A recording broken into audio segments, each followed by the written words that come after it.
కొద్ది నిమిషాలు దేవుని మాటలు విస్తారంగా చెప్పను, కొద్ది నిమిషాలే మన దేవుని మాటలు చెప్పుకొని ఆశీర్వాదకరంగా ఈ కూడికను మనం ముగించుకున్నాం. దేవుని స్తోత్రం చెప్పండి.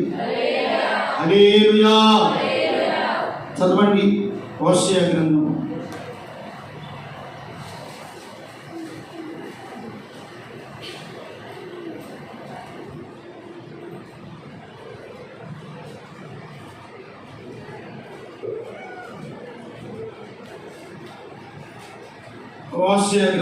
12వ అధ్యాయం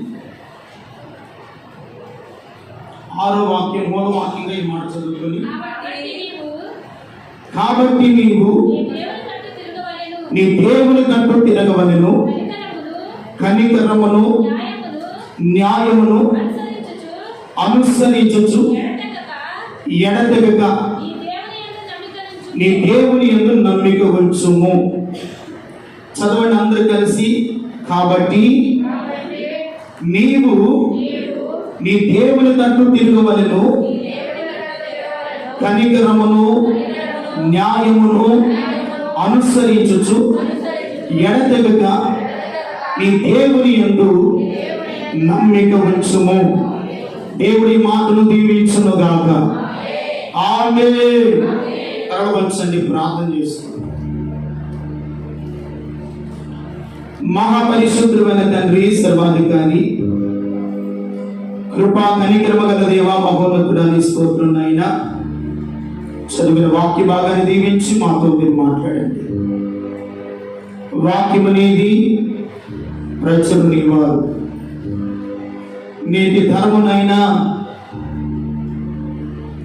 ఆత్మీయుల బిడ్డలు ఎలాగ వెనుకంచి వేస్తున్నారో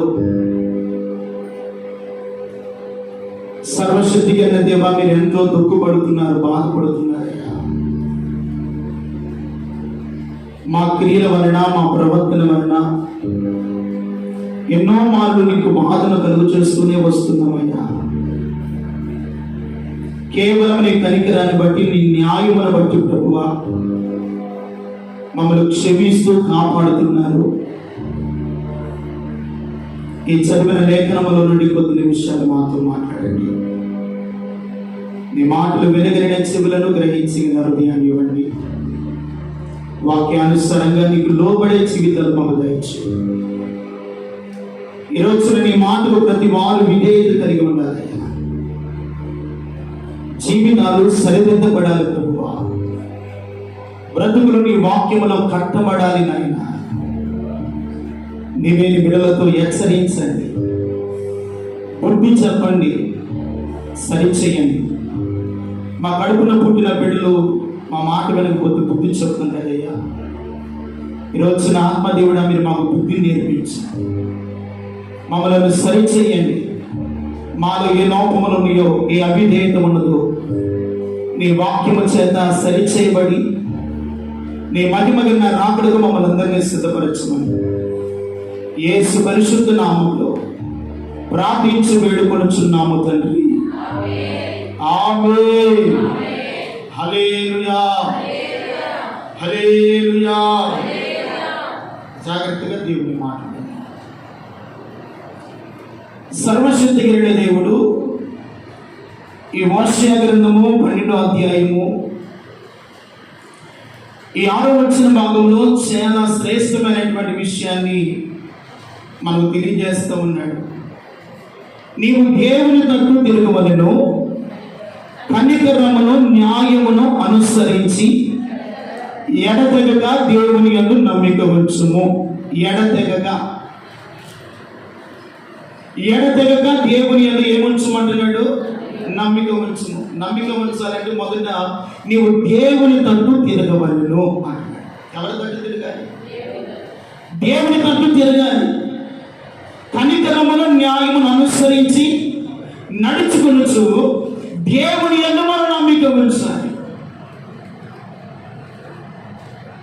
ఈరోజు దేవుని తట్టు తిరిగామనుకుంటున్నాము, కానీ ఇంకా దేవుని తట్టు మనం పరిపూర్ణంగా తిరగలేకపోతున్నాం. కనికరమును న్యాయమును అనుసరించలేకపోతున్నాం. మన దేవుడు ఎవరంటే కనికరము గల దేవుడు, న్యాయము కలిగిన దేవుడు, దీర్ఘశాంతము కలిగిన దేవుడు. ఆయన యందు ఎడతెగక మనం ఏముంచమంటున్నాడు? నమ్మిక ఉంచుము. ఎల్లప్పుడూ దేవుని యందు భయభక్తులు కలిగి ఉండుము. దేవుని వాక్యములకు లోబడి జీవించుము. దేవుని మాటలను పెడచాడు పెట్టకుండా దేవుని మాటలకు లోబడి విజేత కలిగి ఎడతెగక దేవుని యందు మీరు నమ్మిక ఉంచగలిగితే ఈ రోజున మన కుటుంబాలు కానీ, మన బిడ్డలు కానీ, మన ఆత్మీయ స్థితిగతులు కానీ ఎలాగ మార్చబడుతున్నాయి అనే ఆలోచన చేస్తే ప్రియమైన వాళ్ళరా, చూడండి యెషయా గ్రంథము 31వ అధ్యాయము 6వ వాక్యాన్ని మనం చదువుకున్నాం. ఇశ్రాయేలీయులారా, మీరు విశేషముగా ఎవరి మీద తిరుగుబాటు చేసినారో ఆయన వైపు మీరు తిరుగుడి. మీకు మీరు పాపములు కలుగు చేసుకుని ఇదిగో మీ చేతులతో నిర్మించిన ఎన్ని విగ్రహములను, సువర్ణ విగ్రహములను ఆ దినమున మీలో ప్రతి వాడు పాడవేయును. ఏమంటాడు? ఇశ్రాయేలీయులారా,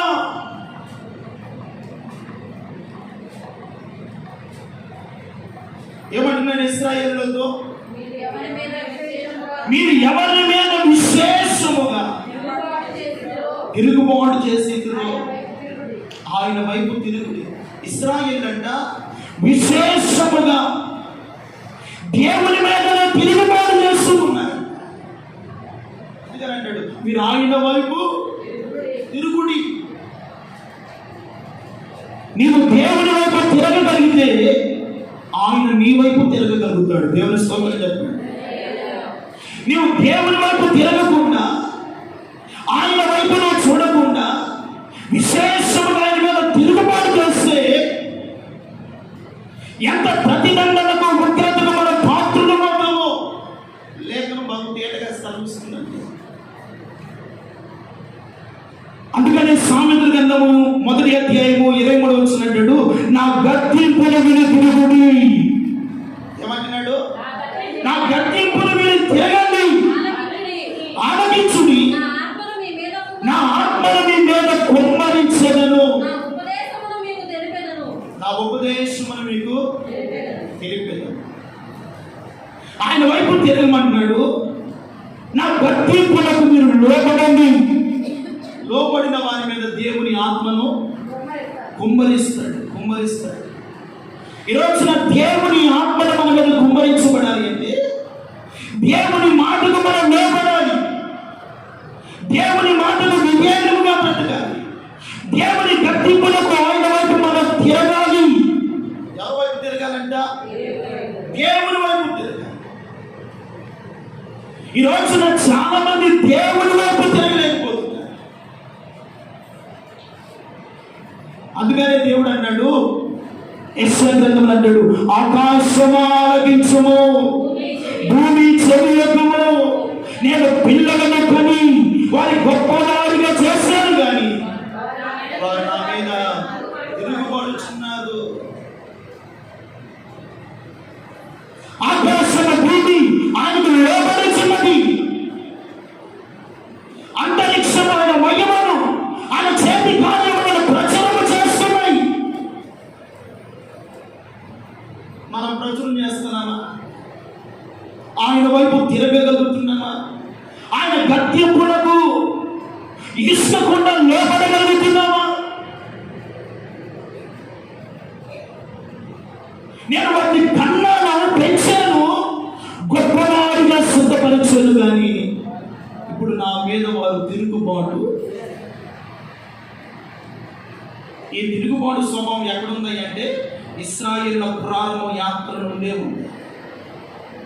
ఈ తరం వారు కూడా తిరుగుబాటు అనేది అది పోలేదండి, ఇంకా పోలేదు. ఎన్ని వాక్యాలు విన్నా, ఎన్ని ఉపదేశాలు విన్నా, ఎన్ని ఆత్మ సంబంధమైన విలువైన మాటలు మనము నేర్చుకుంటున్నా, ఆ తిరుగుబాటు అనే స్వభావం అనేది మనలో పోవటం లేదు.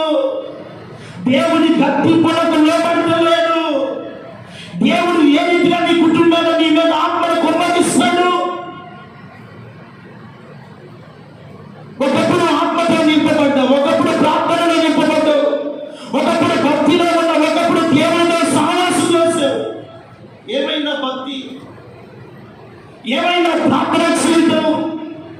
ఏమైనా సమర్థన, ఏమైనా రోషము,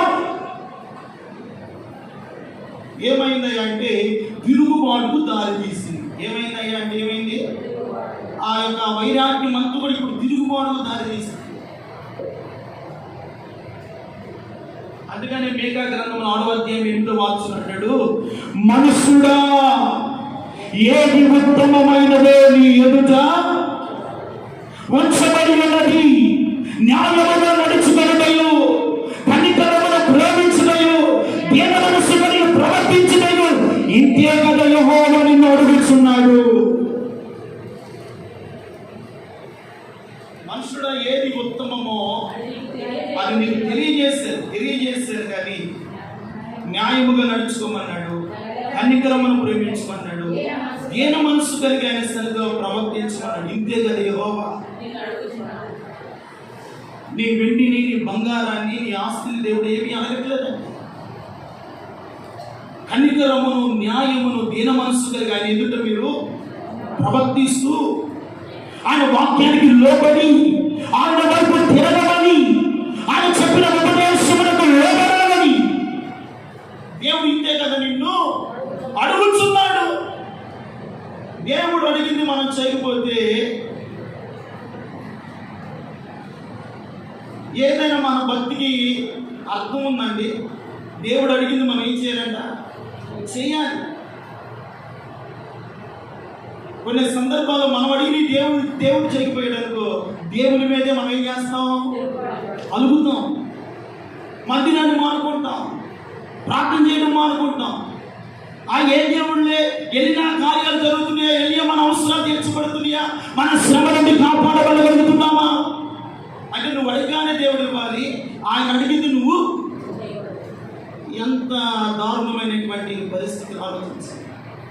ఆయన అడిగింది మనం చేయగానే మనం అడిగింది మాత్రం ఆయన చేయాలి. ఆయన చేస్తాడు, చేయమని ఎప్పుడు కూడా ప్రభువు. అందుకని రక్షింపనేరకున్నట్టు యెహోవా స్వరము, విననేరకున్నట్లు ఆయన చెవులు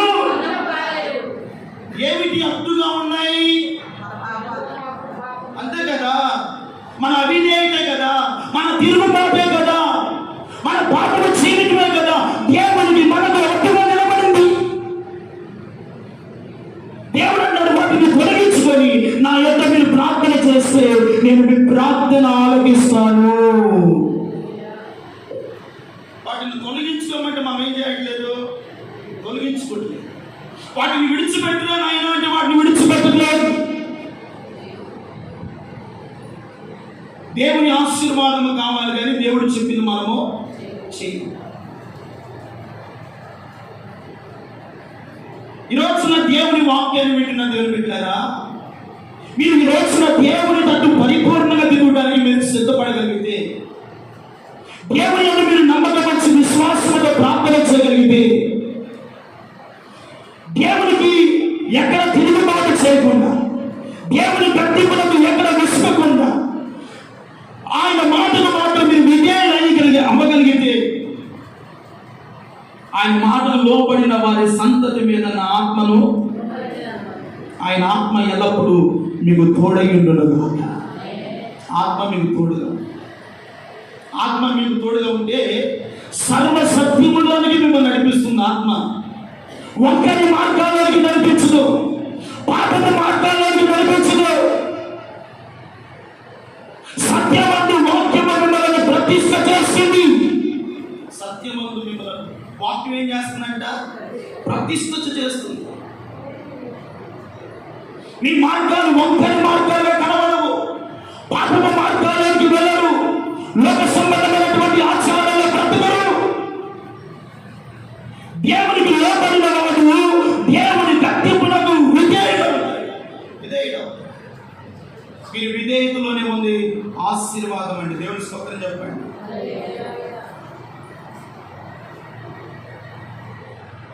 ఈరోజున దేవుడు గద్దించిన మాటకు మీరు లోపడగలిగితే మీ మీద నిత్యము నా దేవుని ఆత్మ ఉండును. దేవుని ఆత్మ ఉన్నారని ఇష్టపడిన వారు చప్పట్లు కొట్టు దేవుని నామానికి మహిమ కలుగును. హల్లెలూయా. దేవుని ఆత్మ కాకుండా దేవుని యొక్క మహిమ కలిగినటువంటి హస్తాలు మీకు తోడుగా ఉండకపోతే ఎంతకాలము దేవుని మందిరానికి వచ్చిన, ఎంతకాలము దేవుని ఉపదేశాన్ని మీరు ఆలకించిన ఉపయోగం లేకుండానే ఉంటాయి, ఆశీర్వాదం లేకుండానే ఉంటాయి, ఆత్మలో బలపరచబడిన వారి వలె ఉంటాయి. అందుకని ఈరోజున ఆయన గద్దింపునకు విని మన దేవుని వైపు తిరిగే కృప దేవుడు మనకిచ్చునుగాక. హోషేయ గ్రంథము 4వ అధ్యాయం. ఒకటి, దేవుని గురించిన జ్ఞానము మనకు లేదంట. దేవుని గురించిన జ్ఞానము మనకు లేదు కనుకనే ఏమవుతుందో లేఖనాల్లోకి వెళ్ళి మనం చూద్దాం. హోషేయ గ్రంథము 4వ అధ్యాయము 1వ వాక్యాన్ని ఇశ్రాయేలులారా యెహోవా మాటను ఆలకించుడి, సత్యమును కనికరమును దేవుని గురించిన జ్ఞానము దేశమందు లేకపోవుట చూచి యెహోవా దేశ నివాసులతో వ్యాజ్యమాడుతున్నాడంట. ఎవరితో వ్యాజ్యమాడుతున్నాడు దేవుడు? దేశ నివాసులతో వ్యాజ్యమాడుతూ ఉన్నాడు. ఎందుకు దేవుడు ఆయన బిడ్డలతో వ్యాజ్యమాడవలసిన పరిస్థితి ఎందుకు వచ్చింది? వారికి దేవుని గురించిన జ్ఞానము లేకపోవటాన్ని బట్టి, దేవుని గురించిన జ్ఞానం లేకపోవటాన్ని బట్టి ఎవరంట వాళ్ళు? ఇశ్రాయేలులారా యెహోవా మాటను ఆలకించుడి, సత్యమును కనికరమును దేవుని గురించిన జ్ఞానము దేశమందు. అసలు దేశమందే దేవుని గురించిన జ్ఞానం లేదంటే, దేశమందు దేవుని గురించిన జ్ఞానము లేకుండా ఉండడాన్ని బట్టంట యెహోవా దేశ నివాసుల మీద ఏమవుతున్నాడు? వ్యాజ్యమాడుతున్నాడు. ఆశీర్వదించవలసిన దేవుడు, కనికరమ చూపవలసినటువంటి దేవుడు, దయతో నింపవలసినటువంటి దేవుడు, ఆశీర్వాదకరంగా పాత్రుడిగా నిలబడవలసినటువంటి దేవుడు వారితో ఈ రోజున ఏమాడుతున్నాడంటే వ్యాజ్యమాడుతున్నాడు. ఈ పరిస్థితికి కారణం ఎవరయ్యా అంటే మనమే. ఎవరంట? మనమే. ఈరోజు దేవుడు ఆశీర్వదింపబడవలసిన స్థితిలో, దేవుని యొక్క కృపను పొందవలసిన స్థితిలో, దేవుని ఆత్మతో నింపబడవలసిన స్థితిలో దేవుడు మనతో ఏమాడుతున్నాడంట? వ్యాజ్యమాడుతున్నాడు. మన దేవుడు వ్యాజ్యమును తీర్చేదేవుడు, న్యాయమును తీర్చేదేవుడు. ఆయనే ఎంత కోపముతో మన మీద వ్యాజ్యమాడటానికి ఇష్టపడతాడంటే దేవుని గురించిన జ్ఞానము లేకపోవటాన్ని బట్టి. ఈరోజున మందిరానికి వస్తున్నారు, వాక్యం వింటున్నారు, ప్రార్థనా కొడుకులో పాల్గొంటున్నారు, కానీ దేవుని ఉపదేశానుసారమైనటువంటి జ్ఞానము చెరులకు లేదు. అందుకనే హోషేయ గ్రంథకర్త అంటాడు, నా ప్రజలు ఎలాగున్నాడో చెప్తున్నాడు చూడండి. 6వ వాక్యాన్ని చదువు, 5వ వాక్యాన్ని చదవండి. కాబట్టి పగలు నీవు కూలిదవు, రాత్రి నీతో కూడా ప్రవక్తలు కూలెదరు. నా చెవులకు జ్ఞానము లేక నశించుచున్నారు. చూడండి, నా చెవులకు ఏమి లేదంట? జ్ఞానము లేకపోవడం బట్టి నశించుచున్నారు. నీవు జ్ఞానమును విసర్జించుచున్నావు కనుక నాకు యాజకుడు కాకుండా నేను నిన్ను విసర్జిస్తున్నాను. నీవు నీ దేవుని వాక్యమును మరచితివి కనుక నేను నీ బిడ్డలను, నీ కుటుంబాన్ని, నీ బిడ్డలను నేనేం చేస్తాను? మరిచిపోతున్నా. వినండి, నీవు దేవుని వాక్యాన్ని మర్చిపోతే ఆయన నిన్నును, నీ కుమారులను ఏం చేస్తాడంట? మర్చిపోతాడంట. ఎందుకు ఈ రోజున ఆశీర్వాదం నీ ఇంట్లో లేదు? ఎందుకు నీ బిడ్డలు రోడ్ల మీద తిరుగుతున్నారు? ఎందుకు ఈ రోజున ఆశీర్వాదింపబడవలసిన నీవు శాపముతోనూ, దరిద్రతతోనూ, కుటుంబంలో సమాధానం లేని స్థితితోనూ నీవు జీవించడానికి గల కారణము నా వాక్యమును వచ్చిన జ్ఞానము వారికి లేదు. అది అందుకని నేను వారిని ఏం చేస్తున్నాను అంటున్నాడు, మర్చిపోతున్నాను. ఏమండి, దేవుడు కానీ మనల్ని మర్చిపోతే మన జీవితాలు ఎందుకు పనికిరావండి?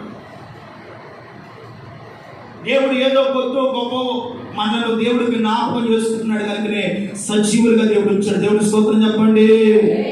హల్లెలూయా. ఒకవేళ ఆయన మనల్ని పూర్తిగా మర్చిపోతే, ఆయన మనల్ని పూర్తిగా విసర్జిస్తే, అందుకని నా జనులు జ్ఞానము లేకయే నశించుచున్నారు. జ్ఞానం లేక ఏమైపోతున్నారంటే నరులు ఈరోజు ఎంతమంది నశించిపోతున్నారు?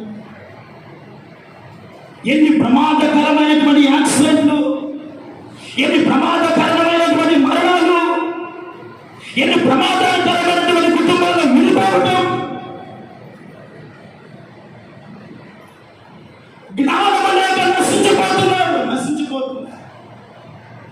ఈరోజున దేవుని గురించిన జ్ఞానము మనకు కలుగును గాక. దేవుని గురించిన జ్ఞానం లేకపోతే నశించిపోతామండి. దేవుని వాక్యాన్ని మర్చిపోతామని మనం మర్చిపోతాడు మన కుటుంబాన్ని కూడా. నా చెరులకు జ్ఞానం లేకుండా నశించిపోతాడు. అసలు దేవునికి వచ్చిన జ్ఞానం, అసలు మందిరానికి వచ్చిన జ్ఞానం ఉన్నవాడు ఈ రోజు ఆదివారం మన ఇంటి దగ్గర ఉంటాడండి. చెప్పండి మీరు, కడుపుకి అన్నం తినేవాడు ఎవరైనా ఈ రోజున ఆదివారం నా దేవుని సన్నిధికి నేను వెళ్ళాలి. గత ఈ వారం అంతా దేవుడు నన్ను, నా కుటుంబాన్ని, నా బిడ్డలు ఎంతగానో కాపాడాడు. శోధన వచ్చిన, బలహీనత వచ్చిన, శ్రమలను దేవుని తప్పించాడు. అయ్యో, నా దేవుని సన్నిధికి నేను వెళ్ళబోతే, నా దేవుని మాట నేను వెళ్ళకపోతే ఆయన నన్ను మర్చిపోతున్నామో. లేదు, జ్ఞానం లేదు. అందుకని జనులు ఏమైపోతున్నారంట, నశించిపోతున్నారు. ప్రియమైన వాళ్ళారా, దేవుడు ఎన్నో సందర్భాల్లో ఎన్నో విషయాలు మనకు నేర్పిస్తూ, మనల్ని బలపరుస్తూ, మనల్ని ధైర్యపరుస్తూ, ఎన్నో విధములైనటువంటి ఆశీర్వాదముల నుంచి, క్షేమాన్నిచ్చి, నెమ్మదినిచ్చి నీ కుటుంబాన్ని ఇంతవరకు కాపాడుతున్నాడంటే ఏదో ఆ దేవుని యొక్క మహా కనికరమును బట్టి. హల్లెలూయా. ఆ దేవుని యొక్క మహా కనికరము బట్టి. ఆయన ఎంత కనికరము గలవాడో, ఎంత దీర్ఘశాంతము గలవాడో అంతగా వ్యాఖ్యమాడేవాడు కూడా. ఏం చేయవాడంట? అంతగా వ్యాఖ్యమాడు. చాలా జాగ్రత్తగా ఉండాలండి. దేవుని మందిరం అంటే ఏమనుకుంటున్నావు? దేవుని సన్నిధి అంటే ఏమనుకుంటున్నావు? ఏదో ప్రభు బల్లారాధన వచ్చి కనబడి ఏదో నాలుగు మాటలు మీరు వెళ్ళిపోయే ఆ దేవుడు కాదు. అలాంటి వాటికి పరలోకం లేదు. పరలోకం కూడా ఇక్కడ. ఒకవేళ పరలోకానికి వచ్చి ఆ గేటు దగ్గర నిలబెట్టిన వీళ్ళు ఎవరు నాకు ఇది అవతం తిట్టి అంటారు దేవత గురించి. అప్పుడు ఎట్లుంటుందంటే, ఎంత బ్రతుకు బతికి ఎక్కడ తెచ్చినట్టుంటుందంట, ఇంటి వెనకాల తెచ్చినట్టు. ఎంత భక్తి చేసి, ఎంత ప్రార్థన కూడికలో పాల్గొని, సరి అయిన విశ్వాసం, సరి అయిన భక్తి లేకుండా దేవుని ఎదుటికి వెళ్ళి మనం ఏమని నిలబడగలుగుతాము? ఏమని దేవునితో సమాధానం చెప్పగలుగుతాము? నీకు నేను ప్రాణం ఇచ్చాను, జీవాన్ని ఇచ్చావు, నీవు నా కొరకు ఏమి చేస్తున్నావు అని దేవుడు ప్రశ్నిస్తే ఆ ఎదుట నిలబడే ధైర్యం మనకు ఉందండి. ఉందా? ఆ ధైర్యం ఉన్న మనకి, ఆ ధైర్యాన్ని సంపాదించుకోవాలంటే దేవుని గురించిన జ్ఞానం మనకు కలుగుగా. దేవుని గురించిన జ్ఞానం మనకు, దేవుని గురించిన జ్ఞానం లేనంత కాలము మీరు నశించిపోతారు. ఇది నా మాటలు కాదు, నేను సొంత మాటలు ఏం చెప్పట్లేదండి. మీరు ఆశీర్వదించాలని నా నిండు మనసుతో నేను కోరుకునేవాడు. దేవుని స్తోత్రం చెప్పండి. మీరు నశించిపోవడం దేవుని ఉద్దేశము కాదు. ఈ దేవుడు మీతో వ్యాఖ్యమాడటానికి ఉద్దేశము కాదు. ఇశ్రాయేలులంట ఆయన మాటను వినకుండా, ఆయన సత్యమును బట్టి, కనికరమును బట్టి జ్ఞానము లేని వారుగా ఉంటున్నారంట. అందుకని ఈ రోజు నేను వారితో ఏమాడుతున్నాను? వ్యాఖ్యం ఆడుతున్నాను. మీరు ఇంటికి వెళ్ళిన తర్వాత ఈ 4వ అధ్యాయం చదవండి. అక్కడ దేవుడు ఒక్కొక్క మాట మాట్లాడతాడండి, కత్తిలో పొడిచినట్లుగానే ఉంటుంది. ఆయన బిడ్డలు కత్తితో పొడిచినట్లుగానే ఉంటుంది. అంత భయంకరంగా ఇశ్రాయేలులను దేవుడు శపించాడు, నాశన కోపములకు వెళ్ళడానికి. అంటే దేవుని జ్ఞానము లేకుండా చెరువులు ఏం చేస్తున్నారంట? నశించుతున్నారు. నీ కుటుంబము, నీ బిడ్డలు నశించకుండా కాపాడబడుతున్నారు. మీరు నశించుకోకుండా కాపాడబడాలి. మీరు పట్టణము కాకుండా దీవించబడాలి. అంతేగాని నశించిపోతారు ఎప్పుడంటే దేవునికి వచ్చిన జ్ఞానము ఎవరైతే లేకుండా జీవిస్తారో వారికి ఎంతైనా ఉండని, ఏదైనా కలిగి ఉండని, ఒక ఆమెకు వచ్చిన హఠాత్తుగా నశించిపోతారు. ఏంద్రా నేను చూస్తే కదా బాగానే ఉన్నాడుగా, ఏమిటి ఈ రోజున? దేవునికి వచ్చిన జ్ఞానం లేకపోతే మన పరిస్థితులు అగోచరంగా ఉంటాయి. చాలా జాగ్రత్తగా ఉండాలి. దేవునికి వచ్చిన జ్ఞానాన్ని సంపాదించుకొని నశించిపోకుండా ఆయన మాటలకు లోబడి ఆయన వాక్యానుసారంగా జీవించడానికి మిమ్మల్ని మీరు దేవుని వాక్యానికి అప్పగించుకుందరు గాక. హల్లెలూయా. రెండవదిగా చూస్తే ఆయన నిలబడి ఉన్నాడంట. ఎందుకు తెలుసా? మీ మీద దయ చూపాలని నిలబడి ఉన్నాడు, కానీ మేము ఆయన కొరకు నిలబడలేని స్థితిలో ఉన్నాము. యెషయా గ్రంథం చదవండి, 30వ అధ్యాయము 18వ వాక్యం.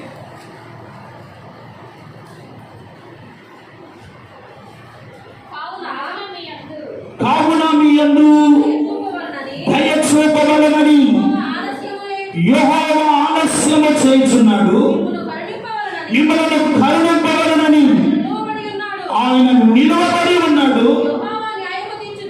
యెహోవా న్యాయము తీర్చు దేవుడు. ఆయన నిమిత్తము కనిపెట్టుకున్న వారందరూ ధన్యులు. చక్కగా దేవుడికి మహిమ కలుగునుగాక.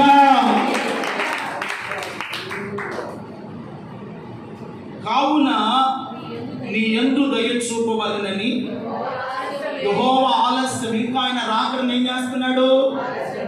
ఇంకనైనాను మార్చుకుంటారేమో, ఇకనైనాను నా వైపు తిరుగుతారేమో, ఇకనైనాను జీవితాన్ని మార్చుకుంటారేమో.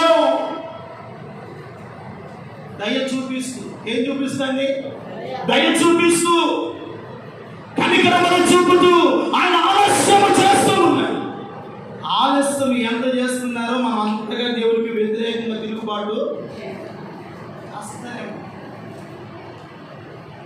ఈ రోజున దేవుడు మీ కుటుంబాల మీద దయ చూపవలసిన బదులుగా, ఆశీర్వాదాన్ని చూపవలసిన బదులుగా ఆయన దయ చూపవలనని నిలవబడి ఉన్నాడు, కానీ ఆయన నిలబెట్టి మనం ఏడిపిస్తూ ఉన్నాం. ఎవరిని ఏడిపిస్తున్నాం తెలుసా? దేవుణ్ణి మనం ఏడిపిస్తున్నాం.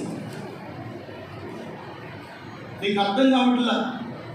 నేను దయ చూపవలనని ప్రతి ఉదయమునే నేను వారి వద్దకు వెళ్తున్నాను. హల్లెలూయా. ప్రతి ఇంటి దగ్గరికి వెళ్ళి వారి ఇంటి తలుపులను నేను తట్టుచు ఉన్నాను. వారిని కనికరించాలని, వారి కుటుంబాల మీద, వారి పిల్లల మీద, వారి స్థితి మీద నేను దయ చూపవలనని ప్రతి రోజున వాళ్ళు నిలబడుతున్నాను, కానీ వారు నా కోసం కనిపెట్టుకొని నిలబడలేని స్థితిలో ఉన్నారు. ఆయన నిలబడుతున్నాడు మనల్ని ఆశీర్వదించాలి, మన మీద దయ చూపాలని, మన మీద ప్రేమ చూపాలని. ఆయన వచ్చి నిలబడి ఉన్నాడన్న సంగతిలో నీకేం కావట్లేదు? అర్థం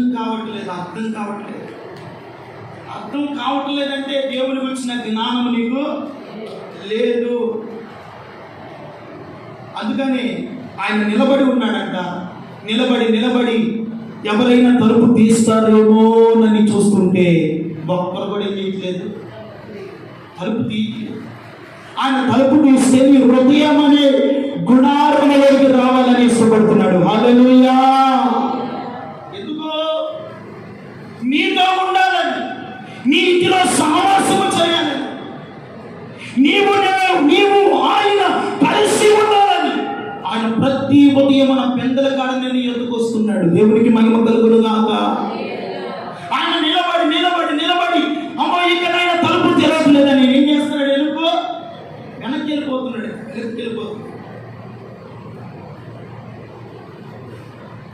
ఆయన రావటము మీరు గ్రహించగలరు కాక, ఆయన రావటము మీరు తెలుసుకుంటారు కాక. ఎలా తెలుసుకుంటారు? ప్రార్థనలో కలిపితే ఆయన వచ్చాడన్న సంగతి నీకు తెలుసుకుంటారు. ప్రార్థన చేస్తామంటే ఆయన వచ్చాడా రాలేదన్న సంగతి నీకు అర్థమైంది. ఆయన పెందల కాడనే వస్తే నువ్వు 8-9 లేసేవని వచ్చి వచ్చినాడు నిలబడతాడా? అని ఏదైనా బంధువులు ఇంటికి వెళ్ళామంటే తలుపుకు తగ్గాం, ఒక 10 నిమిషాలు తగ్గాం, లేకపోతే ఒక పావు గంట తగ్గాం అనుకోండి. తలుపు తీయకపోతే ఏం చేస్తావు? అక్కడే కూర్చుంటావా? తలుపు తీసి ఎంతసేపు తీస్తారో అప్పుడు దాకా కూర్చుంటావా? ఏం చేస్తావు? వచ్చిన వాడు తిరిగి మరలా వెళ్ళిపోతావు. అలాగే దేవుడు కూడా ప్రతిరోజు వస్తున్నాడు, కానీ ఆయన నిలబడి వెళ్ళిపోతున్నాడు. నువ్వు గ్రహించట్లేదు. ఆయన ఎందుకు నిలబడుతున్నాడో తెలుసా? నీ కుటుంబం మీద దయ చూపవాలని. హల్లెలూయా. నీ బిడ్డల మీద దయ చూపవాలని. నువ్వు అనుభవిస్తున్న శోధన మధ్య, శ్రమల మధ్య, రోగముల మధ్య, శాపముల మధ్య ఆయన దయ చూపవాలని అనుభవిస్తున్నాడు. నువ్వు గ్రహించలేదు, కనిపెట్టలేదు. అందుకని ఆయన నిలవబడి నిలవబడి నిలబడి వెళ్ళిపోతున్నాడు.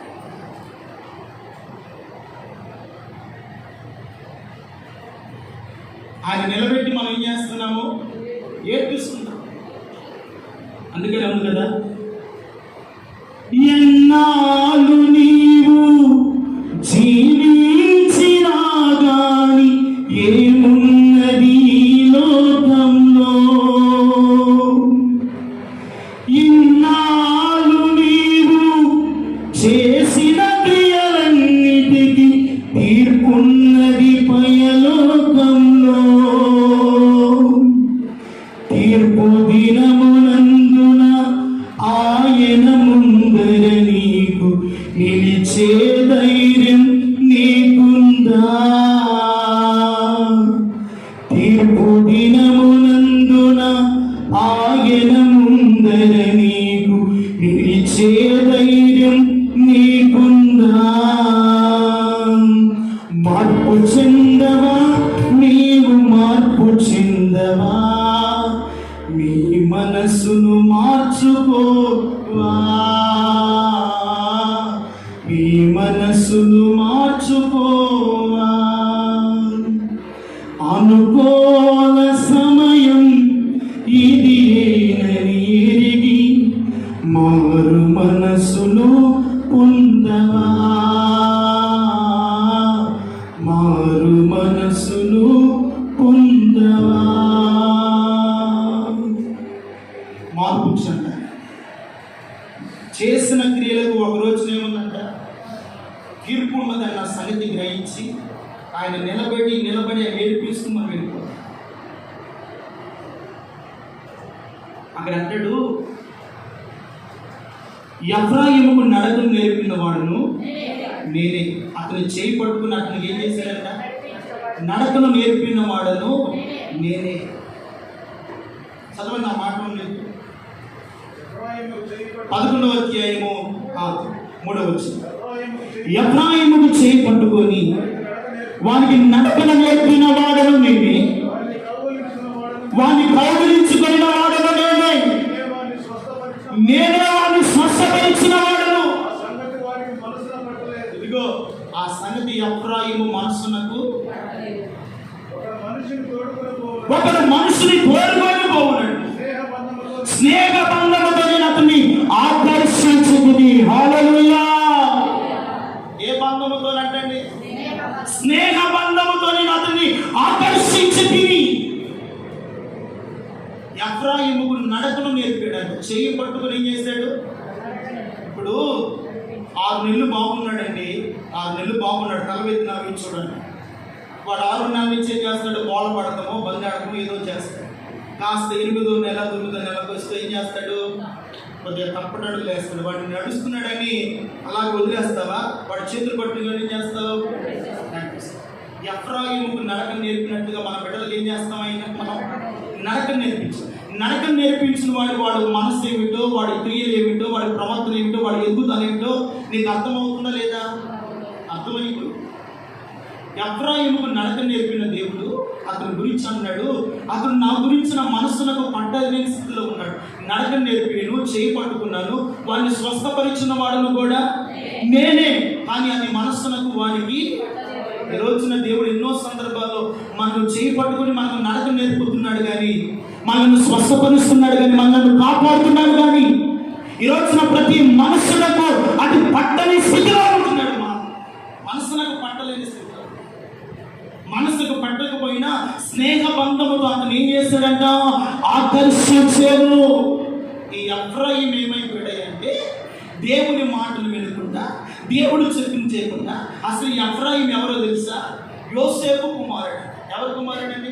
యోసేపు కుమారుడు. అంటే యాకోబు యొక్క మనవడు ఈ ఎఫ్రాయిం. ఈ ఎఫ్రాయిం పట్ల దేవుడు చేయి పట్టుకొని నడకలు నేర్పి అతను స్వస్థపరిచి అనేక విధమైన స్నేహ బంధములతో అతన్ని ఆకర్షించి నడిపించినప్పటికీ ఎఫ్రాయిం ఏం చేశాడో ఒక్క మాట చదవండి. ఆ మాట చూస్తే ఎంత భయంకరంగా ఉంటుంది. 13వ అధ్యాయము 12వ వాక్యాన్ని చదువుకున్నాం. ఎఫ్రాయిము దోషము నా యొక్క ఉంచబడి ఉన్నది, అతని పాపము నా యొక్క భద్రపరచబడి ఉన్నది. చూడండి ఎంత భయంకరంగా జీవిస్తున్నాడు, ఎంత అవిధేయుడుగా బ్రతుకుతున్నాడు, ఎంత దేవుడికి తిరుగుబాటు స్వభావంతో బ్రతుకుతున్నాడు. నడక నేర్పిన వాడు, స్వస్థపరిచిన వాడు, స్నేహ బంధములతో అతను ఆకర్షిస్తే వాడు మనస్సు పట్టకుండా ఎలా బ్రతుకుతున్నాడంటే, ప్రియమైన ఎఫ్రాయిము దోషము నా యొద్ద ఉంచబడి ఉన్నది, అతని పాపము. మరి ఎఫ్రాయిము పాపమే భద్రం చేయబడి ఉన్నట్టే మన పాపాలు భద్రం చేయబడి ఉండవా? చెప్పండి ఏమండి? ఎఫ్రాయిము దోషము దాచబడినట్లుగా ఈరోజున మన దోషాన్ని దాచబడతలేదు. రహస్యమందు ఎవరు చుట్టలేదు, ఏం చేస్తే ఏమవుతుంది లేని నువ్వు ఎంత రహస్య పాపము చేస్తున్నా దేవుని కనులకు మరుగైనకు లేదు కదా, లేదు కదా. ఎఫ్రాయిము పాపమును, ఎఫ్రాయిము దోషమును భద్రము చేసిన దేవుడు మన పాపమును కూడా ఏం చేస్తాడు? భద్రపరిచిన ఒక రోజున లిస్టు తీస్తాడు. ఆయన ఏం తీస్తాడు? ఆయన అలా నా ఉసురుపాటు పెంచి మన పాస్టర్ గారుగా ఉన్నాడు, అతను లిస్టు తీయండి అంటాడు. వచ్చేసింది, ఆ లిస్టులో వచ్చేసిందండి. ఇప్పుడు మన ఆధార్ కార్డు కొడితే నువ్వు ఏది, ఏ జిల్లా, ఎక్కడ, ఏ మండలం, ఏ వార్డు, ఏది సమస్తం కూడా వచ్చేస్తుంది కదా. లిస్టు తీస్తే నీ నువ్వు పుట్టిన కాని చెడు దోషాలు చేసావు అవన్నీ కూడా అక్కడ రాసి పెట్టా ఉంటాయి. ఏ నిమిషం మంచి కార్యాలు ఎన్ని చేసావో, ఆఫీస్ కార్యాలు ఎన్ని చేసావో, ప్రియమైన వల్ల అన్ని కూడా దేవుని ఏముంది? లెక్క ఉంది ఆయన దగ్గర. నువ్వు అనుకోవచ్చు, నన్ను ఎవరు చూడలేదు లెక్క అప్పుడు కదా, చనిపోయిన తర్వాత కదా, దేవుడు వచ్చిన తర్వాత కదా, రాత్రి నిలబడిన కదా, తర్వాత కదా, ఆయన ఎదుట నిలబడిన తర్వాత కదా ఏం జరిగేది అనుకోవచ్చు. ప్రతిదీ కూడా లిస్టులో లెక్కించబడుతూనే ఉంది. దేవుని స్తోత్రం. ఈ ఎఫ్రాయిం ఎలాగ తయారయ్యాడు అంటే ఆ దోషము చేతను, పాపము చేతను అతని దోషాలన్నీ కూడా ఏం చేయబడి అంట? భద్రం చేయబడి. అసలు ఎఫ్రాయిం అంటే తెలుసా? రెండంతలుగా ఫలించుట. రెండంతలుగా మరి ఫలించవలసిన వాడు ఎందుకు దోషంలో పడ్డాడు? ఎందుకు దేవుడికి అవిధేయుడయ్యాడు? ఎందుకు దేవుడి కార్యాలు మనసులకు పట్టకుండా ఇలాగ జీవిస్తున్నాడు? ఈ రోజున ఎఫ్రాయిం అంటే రెండంతల ఆశీర్వాదంగా ఫలించిన వాడిని కదా, దేవుడు అతను ఒక ప్రత్యేక స్థితిలో ఉంచిన వాడు కదా, అతను నడకను నేర్పినవాడు కదా, నడకను నేర్పినవాడు కదా. ఎందుకయ్యా దోషంలో పడ్డాడు? ఎందుకయ్యా అవిధేయుడయ్యాడు? ఎందుకు దేవుడు పాత్రుడయ్యాడు? ఒకటే కారణం, దేవుని వైపు తిరుగుబాటు చేస్తాడు. ఏం చేశాడండి? తిరుగుబాటు చేయడం.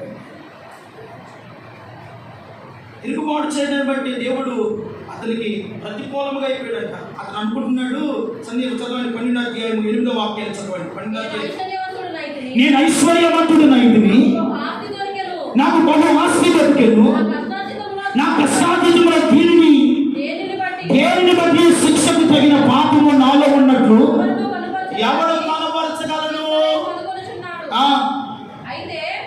ఏమనుకున్నాడంట?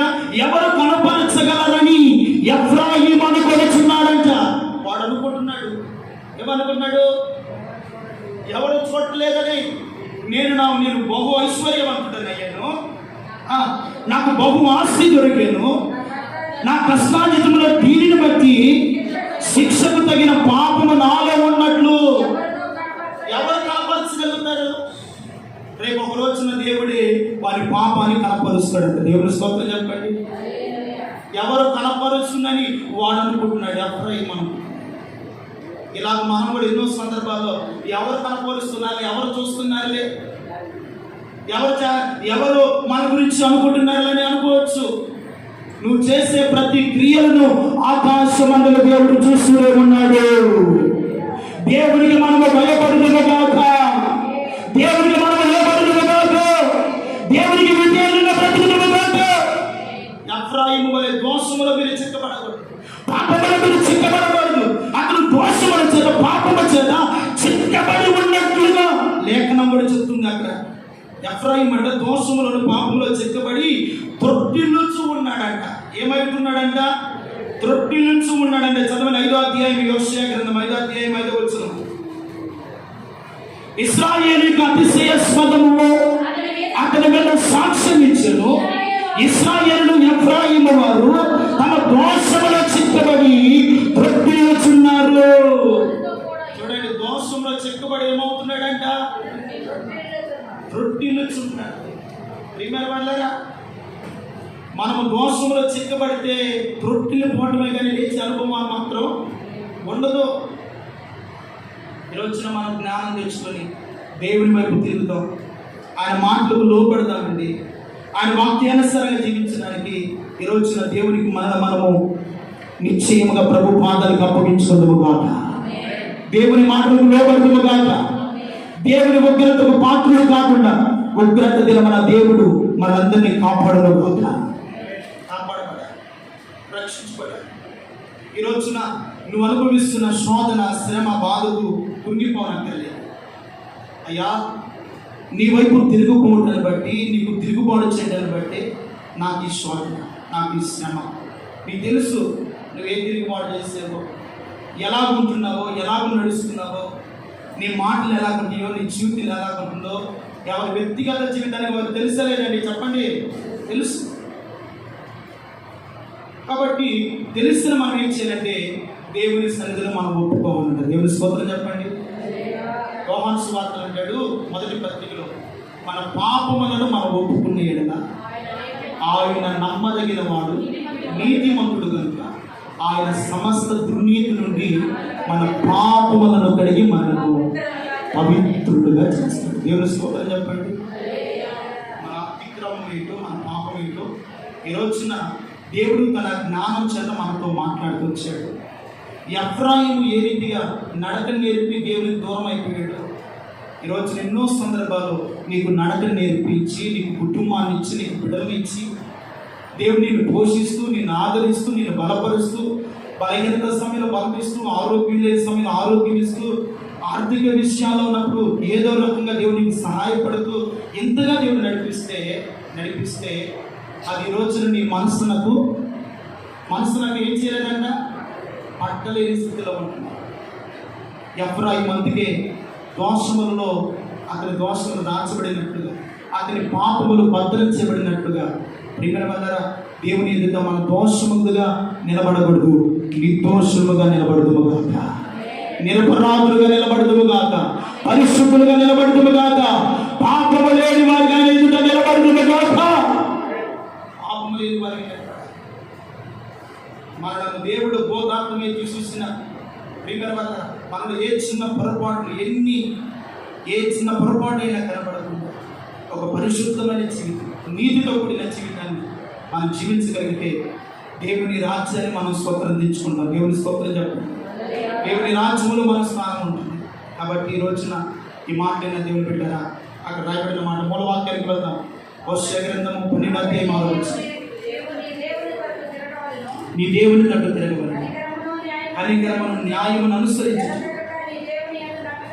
ఎడతెగక దేవుని యందు ఏముంచాలి, దేవుని యందు నమ్మిక ఉంచుము.